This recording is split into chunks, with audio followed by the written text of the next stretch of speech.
Hello, my name is Samantha Fulford. Welcome to my evaluation project and presentation for HRD 5307 at the University of Texas at Tyler.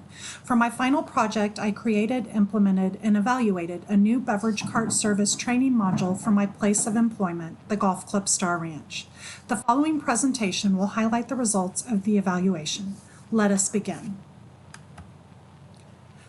The Golf Club Star Ranch is a semi-private golf course in Hutto, Texas. It is located 30 minutes from downtown Austin. On average, the course does 55,000 rounds per year. These rounds include members, guests, daily fee play, tournaments, and outings. The peak business seasons at the golf course are in the spring and fall. The golf course is located in a highly competitive golf market. In order to better focus the objectives of our training module, we visited the mission and vision statement for the organization. The mission is to create memorable golf experiences through excellent course conditions, top-notch facilities, and outstanding customer service. The vision is to be the market leader in quality and value in the semi-private golf sector. This training intervention and evaluation is focused on improving customer service quality and value through improved on-course beverage service. The training program was presented to all current beverage cart attendants at the golf course. At the time of the intervention, there were 7 employees. A written training manual was created prior to the intervention that focused the information presented. It was divided into 4 modules with checkpoints at the end of each section.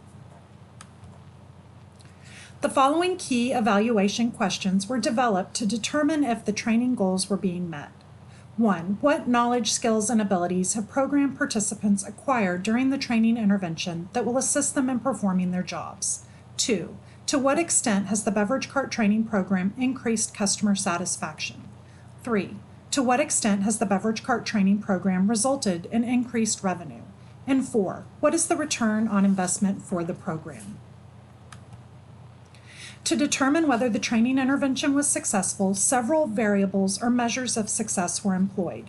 These included the use of customer feedback regarding presentation, service, product selection, efficiency of service, and overall service, average per golfer sales data, employee interview feedback regarding the training program, and a return on investment analysis of the program. The data used to determine success of the program from a customer service standpoint was obtained the week prior to the training intervention and the week after the training intervention in the form of a customer satisfaction survey. Sales and rounds data from the golf course's point-of-sale system and T-sheet system was used to evaluate changes in sales performance. An identical pre- and post-intervention questionnaire was given to all participants to evaluate changes in knowledge, skills, and abilities during the course of the intervention.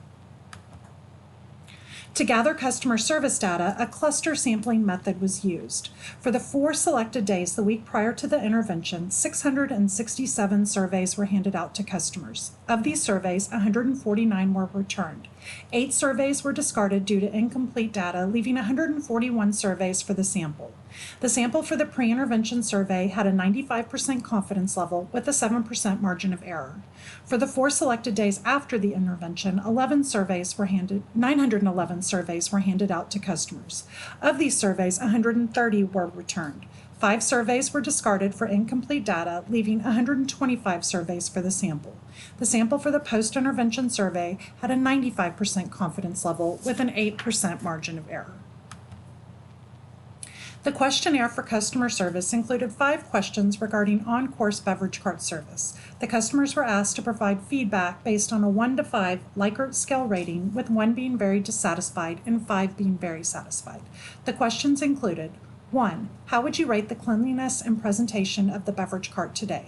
2. How would you rate the customer service for your beverage cart service today? 3. How would you rate the product selection on the beverage cart today? 4. How would you rate the speed and timeliness of your beverage cart service today? And finally, 5. Overall, how would you rate your beverage cart service today? Questions 3 and 4 asked for additional feedback from the customer, with question 3 asking for product recommendations and question 4 inquiring about the number of times that the beverage cart was seen during play. The following table shows the mean ranking pre- and post-intervention for the 5 customer service questions.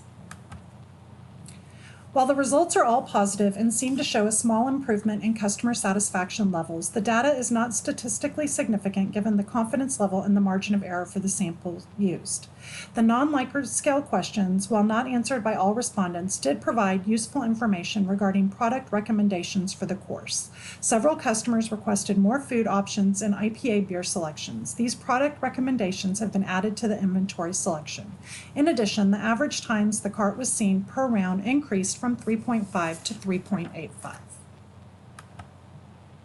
In order to analyze the financial impact of the training intervention on sales for the organization, a per golfer sales average was calculated using the total beverage cart revenue divided by the total number of golfers for the day. The initial calculation was made using the sales data from the 4 days pre-intervention and post-intervention that the survey data covered. The average sales per golfer pre-intervention were $4.23. Post-intervention, the sales were $4.85. This was a 12.76% increase in per golfer sales. To further verify this trend, a larger date range was used. In this calculation, the 13-day pre-intervention and post-intervention sales were used to calculate a per golfer average. For the 13 days prior to the intervention, the average was $3.86. Post-intervention, the average was $4.83. This represented a 20.08 increase in per golfer sales. In order to determine the financial impact of the training intervention, an anticipated return on investment of the training program was assessed. ROI is calculated by taking the total benefit less the total cost divided by the total cost and multiplying by 100. For the calculation of the ROI for the training intervention, the total benefit was derived by taking the increase in sales per golfer multiplied by the total number of rounds at the facility less the cost of the inventory sold. The total cost was derived by adding the cost of the training intervention creation, the trainer's salary for initial training and the training of 8 additional employees based on annual department turnover, employees' salary during training, employees' lunches during training, printing of employee training materials, survey printing, and the cost of complimentary drinks for survey participants. For the calculation of the ROI, the initial increase per golfer amount of 62 cents was used to give the most conservative ROI estimate. The ROI for the training program was calculated to be 668.14%. Initially, the plan for assessing pre- and post-intervention knowledge was to have all participants complete a questionnaire to gauge the change in participants' job knowledge over the course of the training. However, this questionnaire did not prove useful because of the participants' strong starting knowledge base. To remedy this, a post-intervention interview was added to the evaluation to follow up regarding the participants' learning during the course of the training. As part of this interview, participants were asked to rank their job knowledge prior to the intervention and after. Interestingly, in the pre-intervention questionnaire, participants overwhelmingly ranked themselves at the top of the rating category regarding job knowledge.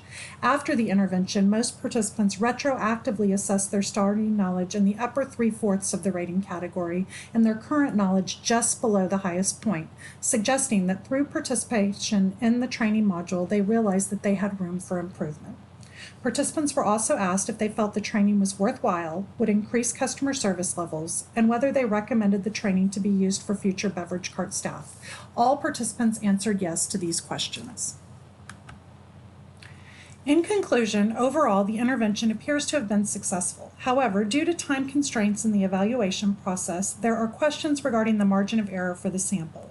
It is recommended that the survey be repeated at a later date to reconfirm the findings with a larger sample group. It is also recommended that the per golfer sales data is reconfirmed with the larger range of dates. Despite these limitations, the anecdotal interview information does confirm that employees not only found the training useful, but also felt that it provided information that would assist them with better job performance and customer service techniques. In fact, several employees recommended creating similar training modules for other job functions such as bartender and banquet server positions. The initial training group was composed of previously trained, seasoned beverage cart staff members who had a solid knowledge base regarding the information presented. However, post-training, most staff acknowledged that their pre-training knowledge level was improved upon through the training intervention. When the program is presented to new employees, the learning achieved should be even more remarkable. Thank you for taking the time to join me today for my project evaluation overview. I hope that this video was informative and look forward to working with you again for other training, intervention, and evaluation projects.